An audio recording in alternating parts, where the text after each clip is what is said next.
गुणरत्न सदावर्तीची असतील किंवा इतरही अनेक लोक आहेत जे ह्या जी आर ला कोर्टामध्ये चॅलेंज करणार आहेत. कुठला जी आर? जो लोकशाहीमध्ये प्रत्येक जी आर ला चॅलेंज करता येतं. ज्या ठिकाणी जी आर जर चॅलेंज केला गेला आणि कायदेशीर स्तरावरती तो जर कमकुवत ठरला तर तो जी आर निरस्त देखील होत असतो. त्यामुळे ही एक टांगती तलवार सतत सर्व मराठा बांधव जे ह्याच्यासाठी लढा उभारत आहेत त्या सगळ्यांच्या समोर आहे की कुठे ना कुठे कायदेशीर स्तरावरती देखील हा जो जी आर आहे हा उतरला पाहिजे. परंतु सध्याच्या घडीला हैदराबाद गॅजेटचा उल्लेख केला गेला तर हैदराबाद गॅजेटच्या माध्यमातून जे अल्पभूधारक शेतकरी आहेत, ज्यांची जमीन कमी आहे आणि ज्यांचा व्यवसाय हा शेती आहे आणि ज्यांच्या नोंदी ह्या कुणबी ह्या पद्धतीने उपलब्ध होत आहेत त्या लोकांना ओबीसी प्रवर्गामध्ये समाविष्ट करून ओबीसीच्या माध्यमातून ज्या सुखसुविधा किंवा ज्या आरक्षणाचे लाभ जे शैक्षणिक स्तरावरती आहेत, राजकीय स्तरावरती आहेत, हे जे लाभ आहेत ते उपलब्ध होऊ शकतात.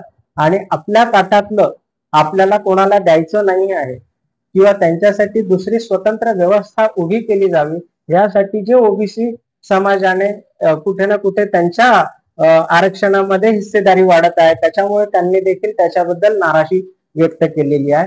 तुर्तास हा जो जी आर आहे ह्या जी आर मध्ये कालच ह्याची परत जी आहे ती उपलब्ध झालेली आहे. परंतु ज्या पद्धतीने आता ह्याच्यामधून जी प्रमाणपत्र उपलब्ध होतील, जातीची प्रमाणपत्र जी कुणबी मराठा हे जी जातीची प्रमाणपत्र उपलब्ध होणार आहेत त्याच्यानंतर याच्यामध्ये साधारण कशा पद्धतीने, कारण क्रिमिलेअर पण आहे, वर्गवारी याच्यामध्ये अजूनपर्यंत निश्चित झालेली नाही. फक्त एवढंच आहे की ज्यांची जे शेत जमीन जे शेती करत होते किंवा ज्यांचा व्यवसाय शेती होता आणि त्या लोकांनाच याच्यामध्ये ज्यांच्या नोंदी मिळणार आहेत त्याच लोकांना या गोष्टीचा फायदा होणार आहे. संपूर्ण मराठा समाजातल्या बांधवांना ह्या गॅजेटच्या माध्यमातून उपयोग होणार नाही हे तुर्तास प्रथम दर्शनी तरी आपल्याला दिसून येत आहे. भविष्यामध्ये ह्याच्या नक्की ह्या आंदोलनातले अजून नक्की काय काय टप्पे असतील, कशा पद्धती, कारण की जे सातारा गॅजेट आहे, सातारा गॅजेटसाठी साधारण 2 महिन्याचा कालावधी सरकारने मागून घेतलेला आहे, ज्याच्यामध्ये ऑन गॅजेट पण आहे. ह्या सगळ्या गॅजेटच्या येणाऱ्या काळामध्ये विचार विनिमय केला जाणार आहे. जी माजी न्यायमूर्ती शिंदे सर यांची जी समिती आहे तिला 31 डिसेंबर 2025च्या अखेरपर्यंत मुदत दिलेली आहे ह्या संपूर्ण गोष्टींचा अभ्यास करण्यासाठी. त्यामुळे आपण इतकं बोलू शकतो की ह्या आंदोलनातून एक पाऊल आंदोलन पुढे आलेलं आहे. कारण की आतापर्यंत मराठवाड्यातले जे मराठा बांधव होते की ज्यांच्या नोंदी ह्या आढळलेल्या आहेत, साधारण 58 लाखापर्यंतच्या ज्या नोंदी आढळून आलेल्या आहेत त्या लोकांना कुठेतरी कुणबी मराठा म्हणून प्रमाणपत्र मिळण्याचं, जातीचं प्रमाणपत्र मिळण्याचा मार्ग एक सुकर झालेला आणि ही देखील एक मोठी गोष्ट आहे. आपण आशा करू शकतो की भविष्य काळामध्ये साधारण जर योग्य पद्धतीने हे आंदोलन चालवलं गेलं तर याच्यामधून नजीकच्या काळामध्ये नक्कीच मार्ग मिळू शकतो.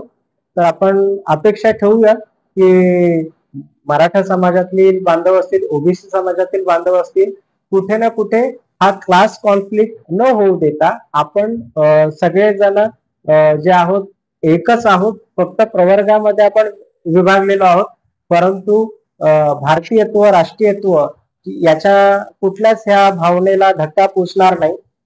प्रत्येकाला आयुष्य जगण्याचा हक्क आहे, अधिकार आहे आणि त्यासाठी थोडा तडजोडीचा जर आपल्याला मार्ग करता आला, घडून निर्माण करता आला तर आपण तो केला पाहिजे.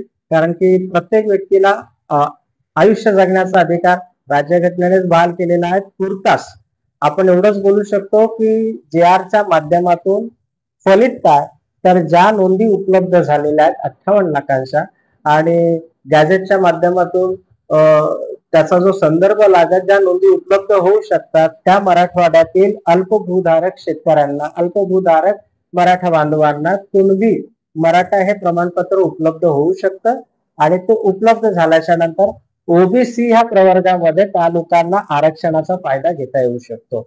आणि त्यामुळेच ओबीसी समाज बांधव जे आहेत ते कुठे ना कुठेतरी नाराज झालेलं चित्र आपल्याला पाहायला दिसून येत आहे. तरी भविष्य काळामध्ये हे आंदोलन अजून चालत राहील याची पूर्ण शक्यता आहे, कारण मुंबईचं आंदोलन हे काय अंतिम आंदोलन आहे अशातला भाग नाही आहे. हे टप्पे आहेत. आरक्षणाच्या ध्येयाकडे जाण्यासाठी असा लढा हा निरंतर आपल्याला लढा उभा करावा लागणार हे प्रत्येक कार्यकर्त्यालाही ठाऊक आहे.